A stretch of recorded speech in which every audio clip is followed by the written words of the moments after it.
Welcome sa Cesar's Farm, ang crayfish hatchery na kaya mag-produce ng 100,000 pieces ng craylings. Monthly yan ha? Ang dami, di ba? 400 na yan. Ang halaga niyan, nasa ano na yan? So nasa 15, 16,000. Oo. Meron kasi siyang 1,000 Australian Red Claw crayfish breeders. Paano ba inalagaan ng mga crayfish? Mula yan kay Sir Joseph ng Cesar's Farm. Papahuli ba tayo? Kailangan natin manghuli at tikman yan. Tara!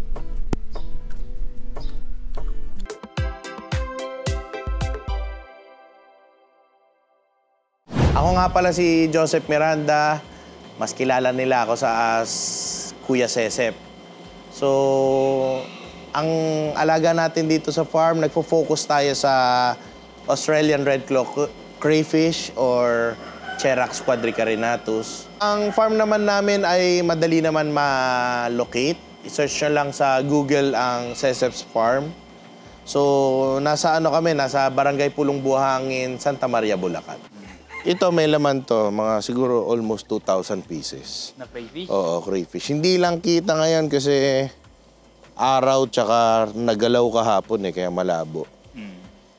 Siguro maya-maya pwede tayong makunan dyan. Ibig sabihin, nocturnal. Oo, nocturnal sila kasi. Hindi sila talaga lumalabas pag araw. So, paano mo siya huhulihin pag sa ganang pan? Pag tutuyuin mo, o kaya meron kaming trap. Yung trap kasi, di ba, may bait. Pumapasok sila. Ayan, so dito, lalagyanan namin ng buntis to pero ngayon ang nandito kasi nag-ready kami dito sa kabila ng mga para sa bagong import. So nandito yung ibang breeders namin. Kumbaga sa future ang labanan naman sa crayfish mangyayari hindi na quantity, 'di ba? Quality. Kaya maaga pa lang nagfo-focus na tayo sa quality.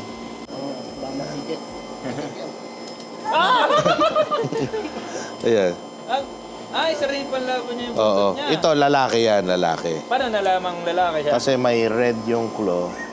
Yan. Tsaka mas malalaki yung sipit nila. Ang ginagawa namin ito, nagsa-selective breeding kami. So, pinipili namin yung best breeders, yung best na babae at lalaki para... So hindi talaga siya pantay? O naputol? Hindi, ito naputol lang yan. Tutubo rin naman. Tapos So, walang red? Oo, walang red. Yan, babae ito. So, nagsimula to almost 3 years ago. Nagsimula rin ako sa manok. So, hindi ko naman siya pinaplan na maging business talaga. Hobby lang. Nagsimula tayo sa fancy chickens. So, then, nagkaroon tayo ng hituan din. Hanggang sa nalaman natin na meron pa palang malaking space for improvement or room for improvement sa crayfish farming sa bansa. Kaya, nagpursige tayo na magkaroon ng pinakamagandang quality sa bansa natin. Na thankful tayo ngayon, tingin ko na-achieve na natin yon. Di ba, nagsa-selective breeding kami. Hanggang sa pagtagal, mapupure na namin sila ng puro dark blue. Yun ang goal namin. Ito, di ba, mga lumang babuyan to. Lumang babuyan, nirenovate lang namin. Yan na, naging crayfish tanks na. Sa totoo lang, maganda mag-tour paggabi kasi naglalakad-lakad sila. Itong tank na to, nandito yung pinagsasama namin yung mga puro above 7 inches na mga female. Ito may mga taklob na to? Buntis. Ayan. Oh. Yan, yung ganyan karami. Siguro 600 yan. 600 pieces. Tapos yung ang mapipisahan niya is around? Yun, kaya yan, 600. Talagang kayang mapisahan? Kaya mapisa, basta nasa tamang pag-aalaga. Kasi nakita niyo medyo malaki yung babaeng to. Nasa, yun nga, almost 7 inches yung mga babae dito. Tapos kaya yan kinukulong na ganyan is para hindi siya gumalaw ng... Tsaka madali na kunin. Kasi, di ba, pag may itlog sila, pag uhulihin pa namin, minsan may naiiwan na may itlog doon, hindi namin nakukuha. Diyan sila nagpapakawala ng craylings. Yun. Tapos yun, mga pinagpalitan. Kinakain din nila. Okay. Ayun, kagaya nun, nakatiklop. Ayun, pag naglalakad ng sobrang tiklop yung puwet niya, yung buntot niya, buntis yun. Maraming challenges, maraming nagsasabi, Hindi yan magiging successful dito sa bansa natin kasi ganon, ganyan. Maraming negative, pero ako isa sa mga nagpapapursige sa akin na ituloy-tuloy ito kasi nakikita ko maraming natutulungan ng crayfish farming. Ito ba ay parang manok na nangingitlog kahit wala similya o kailangan talaga may similya para lumaki? May nagsasabing nangingitlog yung sa kanila ng walang similya pero hindi napipisa yun, hindi fertilize. Oo. Sa akin, wala kaming experience na ganun. Tapos pag nangitlog siya, gano'ng katagal bago mapisa? 6 to 10 weeks. 6 to 10 weeks? Tapos pag nakapisa siya, gano'n siya katagal ulit bago ulit pwede magbuntis? Sa experience, sa totoo lang, minsan parang after 1 to 2 weeks, mayroon nang nabubuntis agad. Oo, kaya mabilis ang Pero, sa experience ko, hindi ko rin recommended yung gano'n. Kumbaga, pinagpapahinga rin namin sila. Tapos, once mapisa yung itlog naman, iniintay nyo ba mapisa dyan or kailangan matransfer siya bago mapisa? Hindi, nililipat namin sa mga papisaan namin. Makikita natin mamaya yan. Yun na yung binibenta namin, yung krillings. Okay. Di na namin Kasi kumbaga, kung malapit na siya mapisa, lilipat na namin sa tangking pwedeng palakihin namin hanggang juvenile. Yung juvenile kasi yung ganito kalalaki. Then yung mga krillings na maliliit, yun yung ina-out namin talaga, yung 2 to 3 weeks old. Yun talaga. Kasi maganda siya i-transport, matibay. Ayoko rin matawag na pioneer, pero mas gusto ko yung matawag na pinakamaraming natulungan dahil sa crayfish farming. Tutuwa ako kasi maraming nagpapasalamat na tao sa akin na nagkaroon sila ng dagdag hanap buhay dahil sa crayfish farming. Nakakapag-transport yung iba kasi few hundreds. Kasi yung minimum namin dito, 500 and up. So, mahirap i-transport yung juvenile na ganun. So, kaya yung mga krillings yung tinatransport namin. Okay. Tsaka kayang tumagal ng 10 days sa sa in transit. Basta wag lang mainitan. Yung styrobox sila? Naka-plastic. Parang yung mga pang pet shop na isda. Hindi sila namamatay doon? Hindi, basta tama ang Ayan yan ang pang-out namin, yung mga ganyang size. Ha? Oo, ganyan ang ina-out namin. Paano mahuhuli yan? Sila, nahuhuli nila, ninenet. Sa loob ng lagpas 3 taon, sobrang laki ng nabago kasi hindi ko naman in-expect na magiging ako si Kuya Sesep na ganito. Parang sobrang laki ng nabago kasi nakakatuwa. Yung minsan, pag nagtotok tayo, minsan nga meron akong customer, kinontent namin ni Tito J Nagtitiwala daw siya dahil sa akin. Parang nape-pressure ako, parang makikita mo naman, kengkoy lang tayo di ba? Pero yung effect pala sa mga nakikinig sa akin, iba naniniwala sila. Kaya sinasabi ko lagi na hindi ko naman sasayangin yung pagtitiwala nila hanggat kaya ko silang tulungan, tinutulungan ko sila. Yan ang magandang pakawalan sa palaisdaan. So magkakaiba ng environment na kailangan yung iba't ibang edad ba? Hindi naman, iniingatan lang natin kasi 'di ba yung pagmaliit, marami silang predator. Nakakain sila ng larva ng ng tutubi. Ganoon. Kaya iniingatan natin sila pag baby pa. Pag mas lumaki, ito pwede nang pakawalan sa mga grow-out tanks. So itong tubig na ito ba ay... Ay, galing deep well to. Para fresh lagi yung tubig nila. Galing deep well. Pero naman to, hindi naman to 24/7. Kunyari, kada umaga lang. And pag sobrang init ng panahon, nagaganito kami. Para somehow may magpapalitan. Kasi pag sumobra init, pag lumagpas ng mga 34 degrees yung tubig, namamatay na rin sila Pinapanood ko si the off-duty accountant. Nakikita ko, di ba, yung pagmamahal niya sa ginagawa niya. Hindi puro pera lang ang iisipin mo rin pag farming, sir Kasi ako yun din Kung kunwari, puro pera lang, di pag nalugi ka, namatayan ka, wala na yun. Makikita niyo yung mga setup namin, hindi masyadong komplikado kasi aerator nga lang okay na sila. And madalas kami magpalit ng tubig. Nag-flowing water kami. Kasi ako ang tinuturo ko kung ano yung practical. Practical na effective. Para ba sa customer natin, mabilis yung ROI nila. Kunwari, yung krillings na papalakin hanggang 4 months, ang nilalagay namin kada ganito nasa around 4 400 to 500 pieces. Depende rin sa size. Pag yung kanina yung sobrang lalaki, hanggang 50 lang. Sa totoo lang, kaya nauso yung trio kasi 1 male is to 2 female. Okay na, parang manok. Pero kami, pag nagbe-breed kami, nasa 1:5.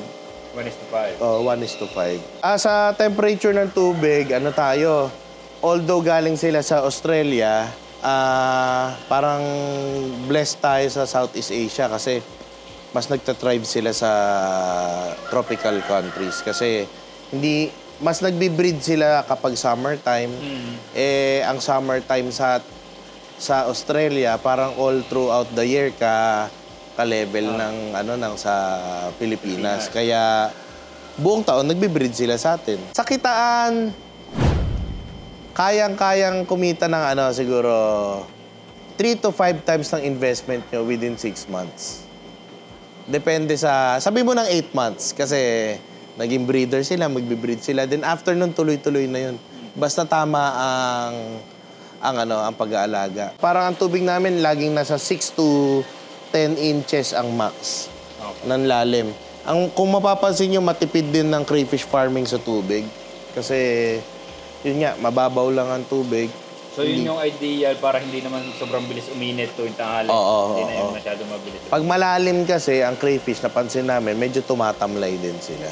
Gano'n. Nahirapan sila sa pressure ng tubig. Okay. Gaano kadalas at gaano karami yung nire-recommend mong ipagpalit? 50% per week. 50% per week lang? Basta alaga lang yung wag kayo mag-overfeed kasi pag nag-overfeed kayo, doon na nagkakaproblema eh. Doon tataas yung ammonia. Yan ang masosolve ng research natin, yung scientific na kwenta. Kasi ako mismo, nahirapan kwentahin. Bakit? Sa sobrang konti nila kumain. Yung per crayfish, ganun, wala na kaming time. So, yun yung isa sa goal ng research natin sa mga universities. Na para meron talagang masagot yung FCR. Feed conversion ratio. Kaya yung kunyari, pag pinakain namin, 2 kutsara lang kada tangke ng feeds. Tapos may sobra pa.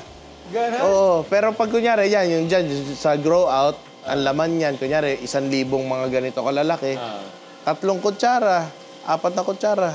Ganun lang. Ano yung papakainin mo ng ganun? Mga 3 buwan, 2 buwan. Kaya nga yung mga customer namin, bibili ng marami, sasabihin ko, Ma'am, sir, wag po masyadong marami, magkakaamag yung feeds niyo. Sa totoo lang, ang crayfish, makakasolve siya ng di ba yung kuhol peste? Gustong-gusto nila yun.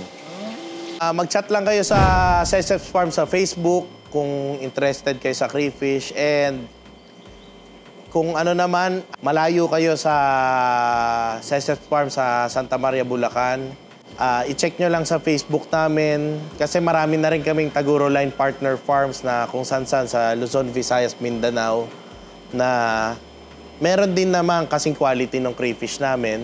Yan, dito wala lang laman ngayon. Wala.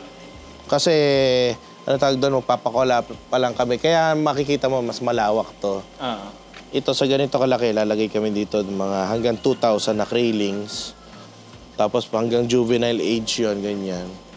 Then yun na yung pinapakawalan namin sa mga grow-out tanks talaga. Kasi mas na sila, mas malakas na, mas hindi na sila prone makain ng isda, ng butete, gano'n. Ang cost ko sa kuryente, around nasa kasi ang dami ko ng pump di ba? Tsaka mga siguro 7 to 10,000 naglalaro doon. Medyo magastos lang nung kasi ngayon, nung kunyari, nagpupuno ka ng tubig, ng palaisdaan, so bukas yung pump mo lagi. Pero most of the time, hindi naman din lahat sila umaandar, yung mga pump. Ang malakas kasi yung submersible pump ng pump ng deep well, di ba? Pero yung mga aerator naman, hindi masyadong malakas sa kuryente. Buhay ito lahat? Buhay yan. Ba't sila dikit-dikit na gano'n? Ay, kasi pag nakalog, nagdidikit-dikit sila. So, ganyan yung ina-out namin na craylings. Mas malaki lang ng konti dyan. So, yan yung magandang palakihin na, kunyari, meron silang parang mga concrete tanks. So, mas mabilis din ang paglago ng farm mo kasi pag sa craylings ka nagsimula. Ilang piraso ito? Ito, ano na yan? 400 na to, no, Joms? 400 na yan. Ang halaga niyan, nasa ano na yan? So, nasa 15, 16. Oo. Grabe siya. Baka matapon dito sa baba. Nakikita ko pag nanonood ako kay Call of Duty, medyo pares kami ng ginagawa sa buhay. Makikita nyo yung opportunities and kasiyahan ng pagpa-farming. So, hindi lang puro, yun nga, babalik tayo sa hindi lang puro pera ang makikita nyo kay Call of Duty. So, ako kasi ganun din. Parang, pag ine-enjoy mo yung ginagawa mo, sabi nga, di ba, yung parang, pag mahal mo yung ginagawa mo, parang hindi ka na nagtatrabaho. Kay Call of Duty, yun din ang nakikita ko. Mahal niya yung ginagawa niya eh. Mahal niya pa yung asawa niya, di ba? Siyempre. So, doble ang pag-e-enjoy niya. Pagkatapos ng very inspiring at very informative na kwentuhan, kailangan natin tikman bago umuwi. Tayo pa ang nanghuli ng mga crayfish sa tank na ito. Ito ang tank na pinagkukunan pag may bumibili kay Sir ng per kilo, pang pagkain. Si Jay, enjoy din sa paghuli. Ngiti ay abot tenga eh, oh. 3 yung nahuli ko. Yan, ganda yan. 3. Ginasa lang ito with some condiments. Andiyan na. Tikman natin. Para sa tama at madaling pagbubukas nito, Hawakan mo yung ulo, din hawakan mo yung buntot, ikot mo. Wait lang, mainit. Yung makukuha mo, buo yun. Tapos, parang gagawa ka ng letter U. Tapos kakrack mo, hintay mo yung tunog. Guys, sorry, tumalsik. So, pagka ganoon, then bubuksan mo na. Buong buo. Yan. Buong buo. Kain, guys. Pop. ang dali nga naman, by Sir Joseph yan ha.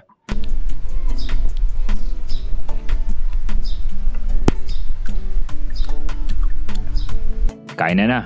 Ang daming crayfish niyan, di ba? Ubos sa amin yan. So lang para dito sa ating farm feature kay Sir Cece para sa kanyang crayfish farming. Magkakaroon kaya tayo ng alaga sa ating farm. Abangan nyo yan. So, Hindi imposible. Hindi imposible. Final message, sir.